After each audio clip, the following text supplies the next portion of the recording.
बेटा, आज तू ना तलवार देखेगा ना खंजर देखेगा। अगर हमसे घमासान किया तो तबाही का मंजर देखेगा, मंजर देखेगा।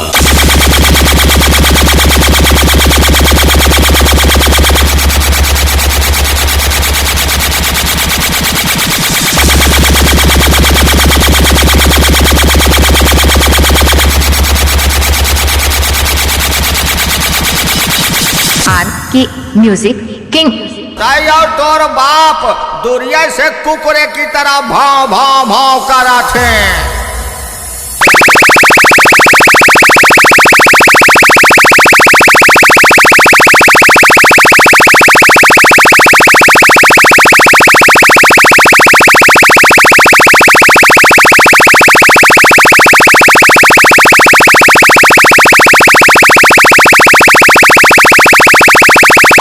की म्यूजिक किंग। अरे बनरू, कंटोपा लगाई के तू बैठा है? हम तो सोचा कौनो बानर बैठा बा।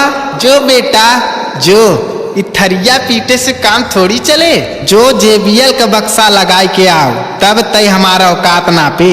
ले अब सुन हमार।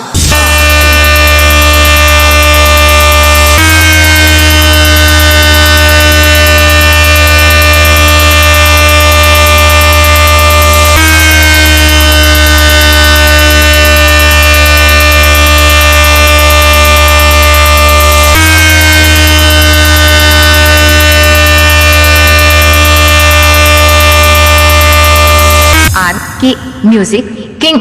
कसो बेटवा आई गया, कंपटीशन हार गया। बेटवा मुंह बना ली हम पिलाई है। जा घरे और तेल लगा के सोवा।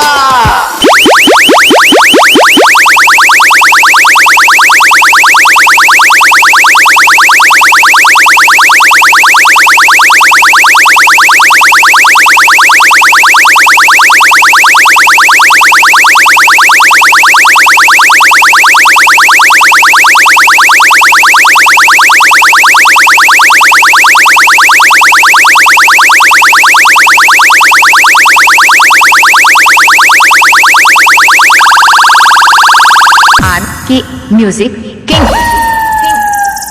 बेटवा ये नियम बा, अब बिना हेलमेट के पेट्रोल नाही मिलत। तय चाहे जितना बेस गिराई ले, तोरे बेस से मोर रोवो नाही हिला।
Music king.